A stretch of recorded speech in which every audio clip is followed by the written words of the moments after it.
Hey dolls! Alright, first and foremost, a long time no see. It feels like it has been forever since I posted a YouTube video.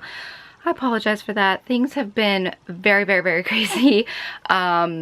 We are really close to getting my crystal cottage or my crystal shed finished up, and then I'll be able to film some of the fun process of DIYs and putting the furniture in and things like that. But anyway, the point of this video is I took a long-awaited trip to Anacortes, Washington, and up there they have a sanctuary place where they house wolves along with many other animals.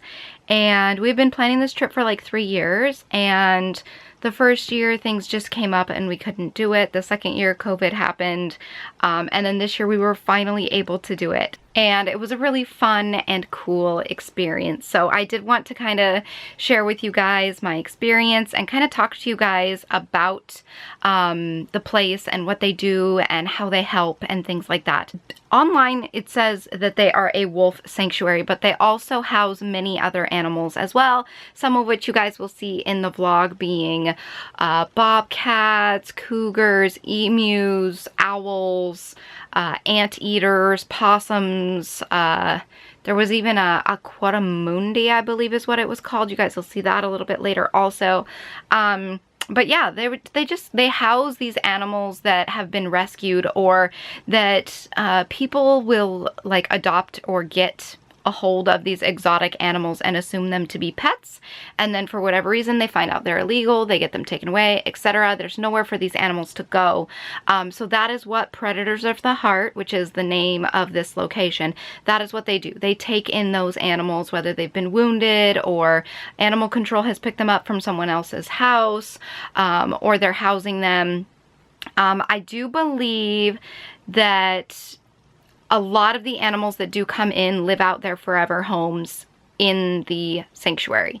I do believe that a few of them have been rescued and rehabilitated and have been put back out into the wild, or moved on to a bigger, more suitable environment for them specifically. Like I said, where this location is, it is in Anacortes, Washington, so it rains quite frequently. It's kind of in the middle of a forest, and it's right near the ocean, so it is very humid a lot of the time.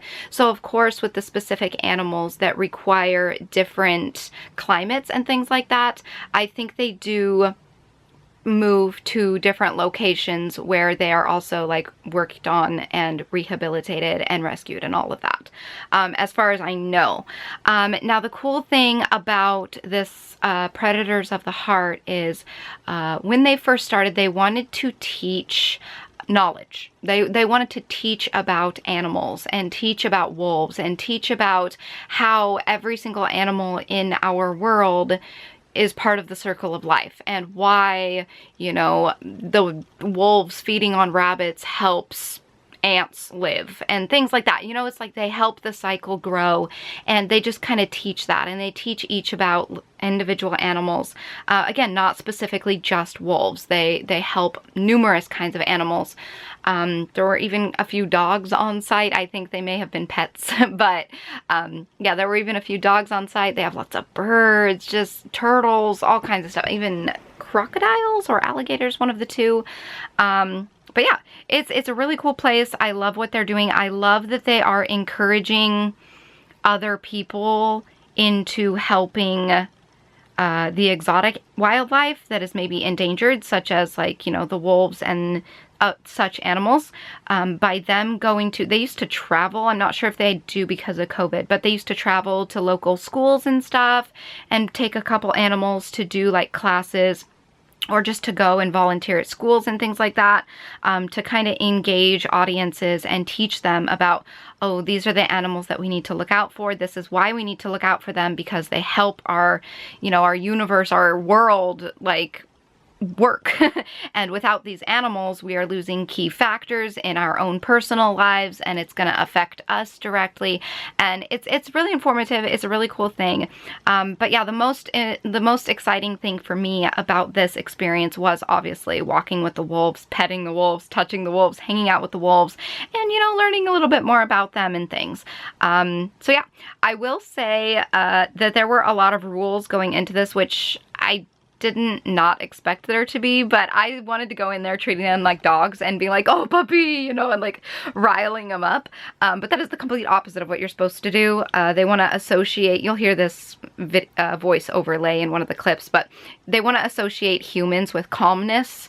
So they really encourage that you don't like hype them up or encourage them to be all crazy and everything, because that will make them do that every time a human goes in their cage, and they're unpredictable. You know, they're wild animals. It's like you don't know what they could do, and they are animals who are capable of easily, very easily, killing a human being. So I did have to sign a waiver and say, hey, you know, if a wolf bites my arm off, it's not their responsibility. I signed up for this, you know, like I just signed the whole waiver and everything. I will say that the only way to get this experience is you have to book it through their Airbnb. It is Predators of the Heart. I will go ahead and just link it down below.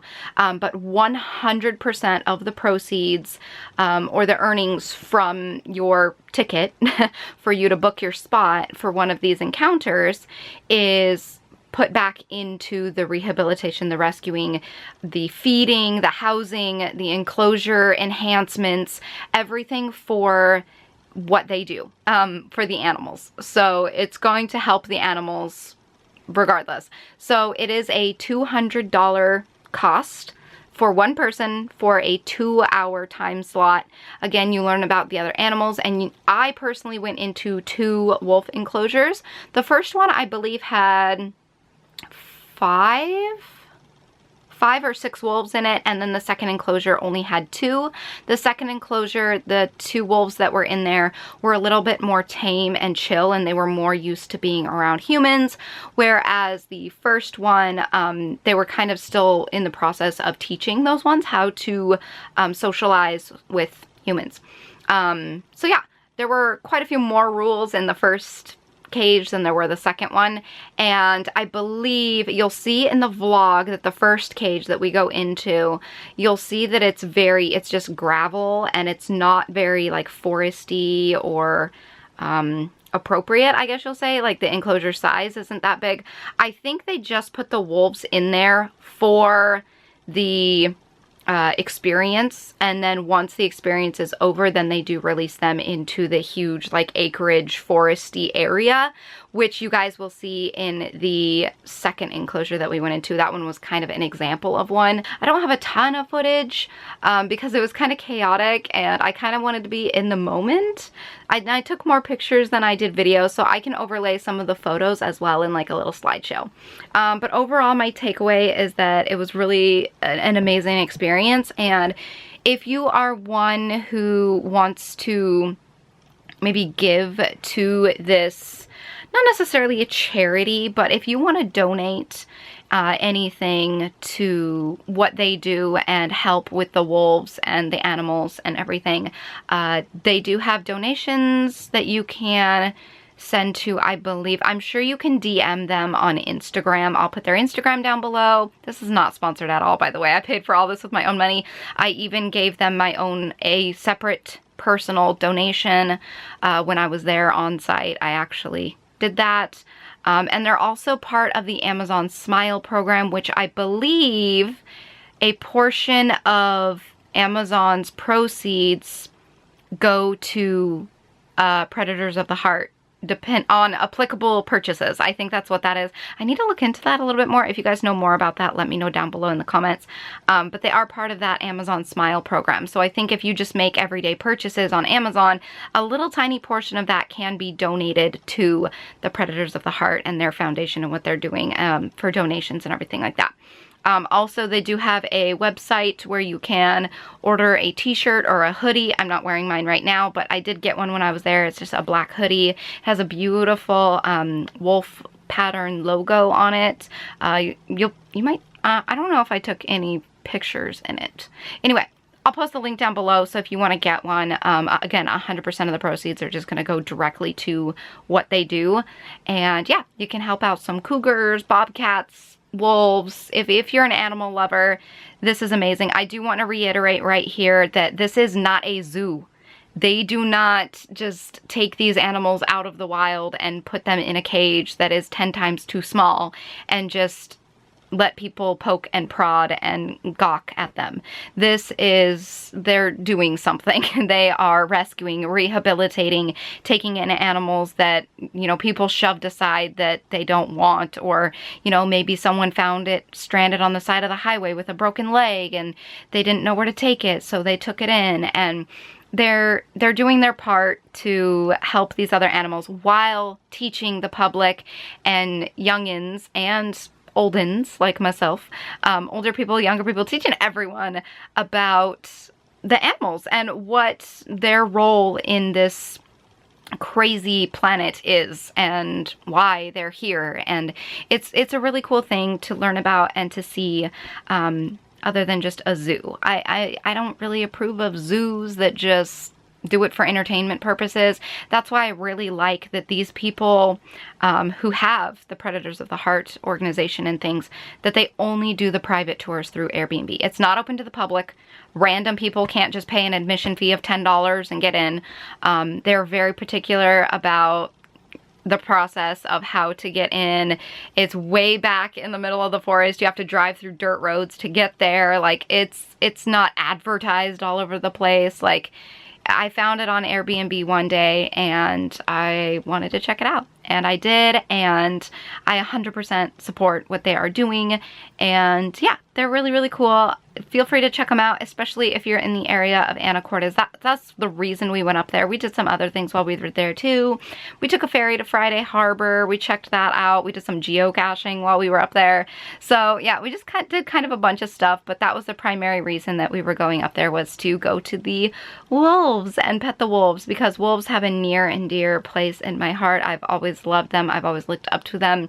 I've always resonated with them, and it just feels right every time, like, I think about a wolf or see a wolf. Like, it's you know, my spirit animal, I guess you could say. It's like my internal being is like a wolf, because they're very centered around a pack, but yet they're very independent at the same time, and they go out and fight for what they want, and, you know, they stay up at night and howl at the moon, and I am the biggest night owl that I know. So anyway, yeah, I'm gonna insert all the footage here, and yes, I might bump the volume up on some of these clips so that you can hear the voiceover from the instructors, I guess I'll call them, or the informants. I don't really know what to call them exactly. They're not like zookeepers. I don't want to call them zookeepers because it's not a zoo. That's not what they do. But yeah. Anyway, one of the caretakers. I guess you could call them caretakers because they're taking care of the animals. So yeah, caretakers. Yeah, they talk about stuff, and I will insert that footage and all the animal footage that I can. Again, I didn't vlog too much. So yeah. And I did go with my fiance, so that's who you'll see in some of the shots as well. So yeah, here is the footage. All right, we are at the gates, waiting to go in. I'm very excited to see the little wolfies. Are you excited to see wolfies? Yeah. Yeah. Okay, we're just waiting. They said we can't arrive like 15-20 minutes early.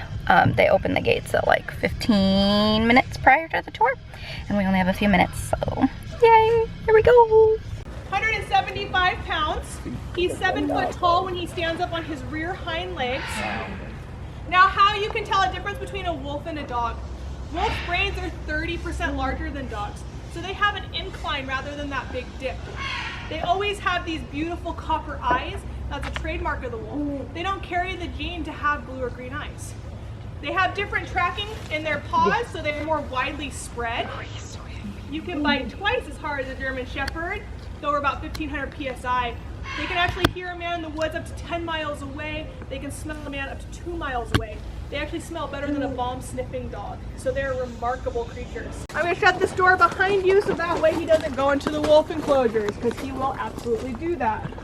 His brain's about the size of a pea. He's the only bird with calf muscles, and he loves when we give him hugs. What's that? Oh, what is that? He's like, nope, I want to play with your shoes. All right. So this is one of the most widely distributed cats in North America. They're like not found in about 20% of the region, but pretty much found anywhere else. They're not aggressive. If you see one in the wild, they're most likely going to run away from you. They do have very sharp claws and very sharp teeth. That's Luther. He's my jumper, so good scratches. Oh, good scratches. He likes your scent. Nice. Hi. This is Willow. Willow, you're so pretty, girl. Oh, and I'm sorry, don't hard to rile them record up like like you do this. your dogs at home. We want to associate humans with calmness. So it's really good deep massages, top of heads, backs, and chests. No tummies. And Nitro, you're just waiting over there on the block with some of the I'm trying. This one really likes me. Hi. Yes, unless you have your back. Thank you. Even if you cross out here, they don't know you. Okay. Good. Oh. So this is Willow. This is Calvin.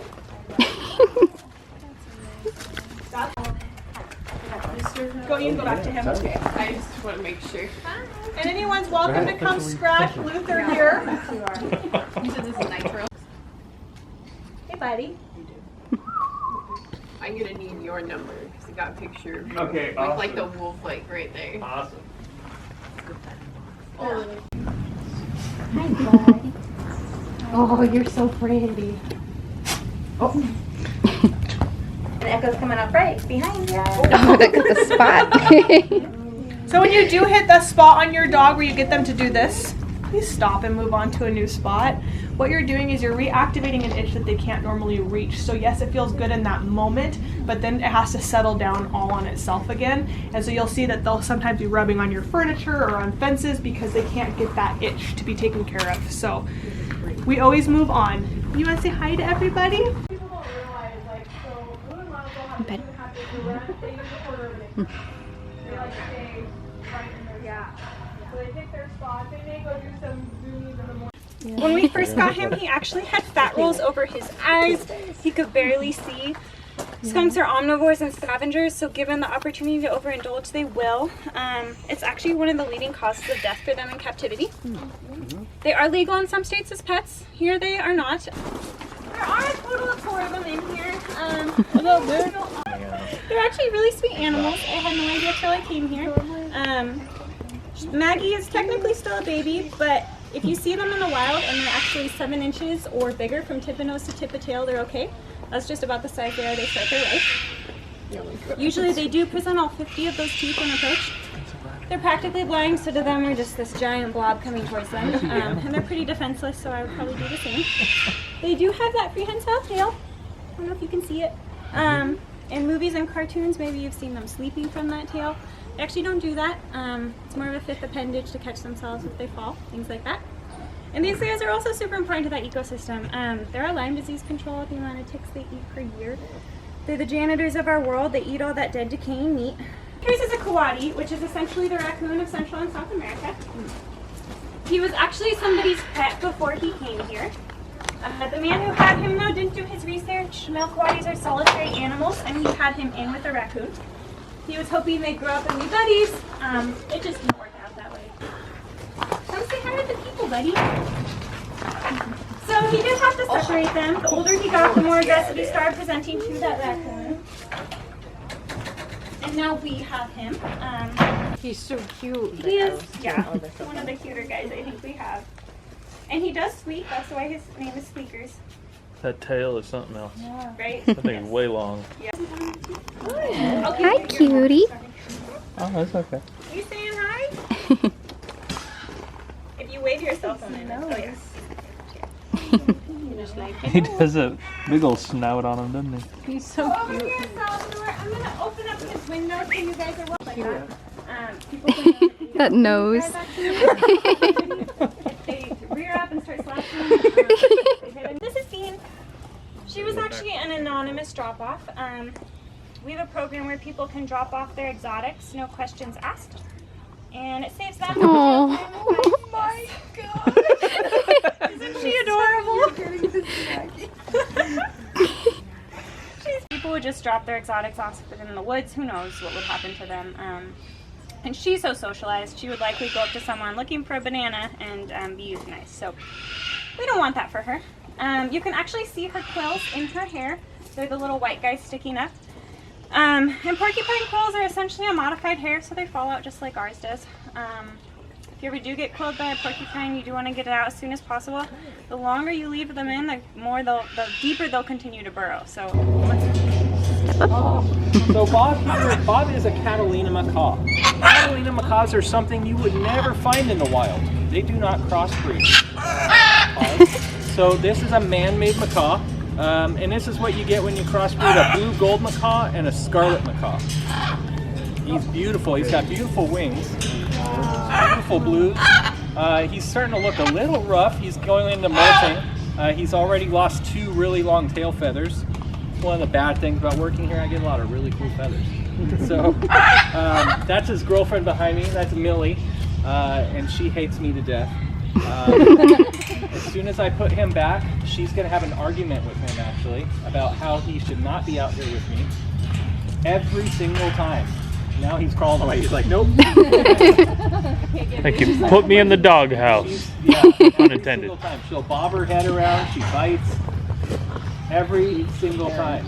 Bob, listen to me. Bob, I told you. And she's just like, and the 2 blue gold macaws we have up there, those are surrenders, 2 separate surrenders. All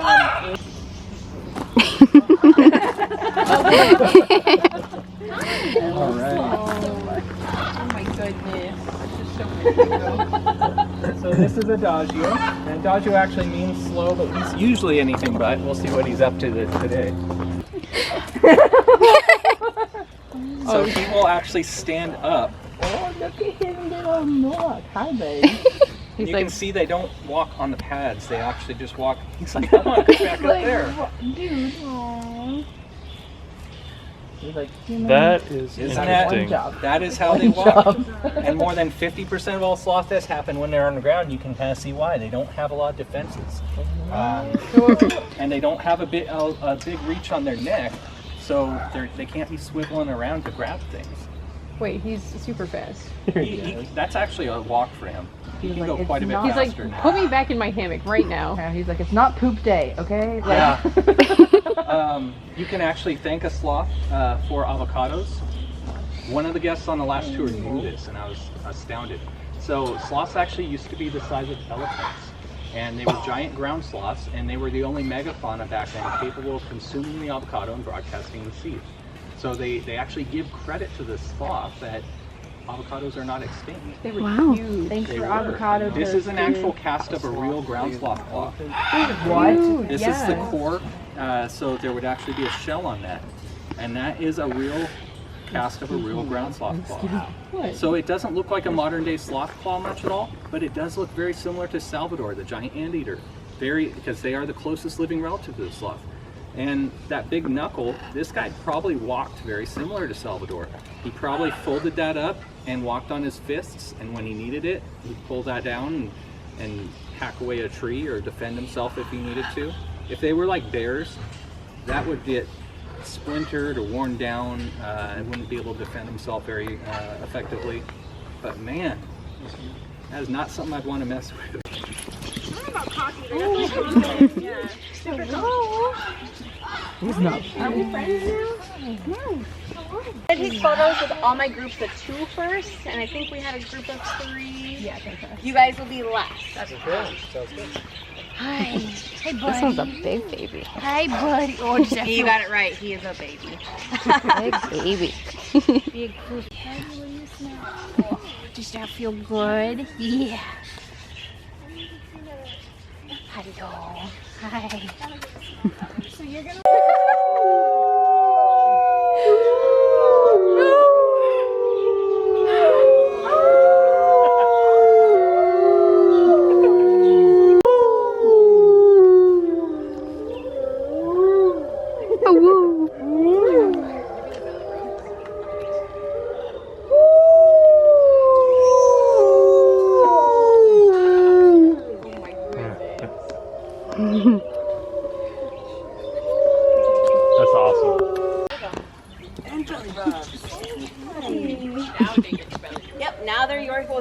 go pee. He saw his mom pee over there, so we're gonna do kind of a little pee off, and then he's gonna come ask for those. They know when like my knee is irritating me, and the ones that I don't trust fully test boundaries with me a lot. Oh, sweetie.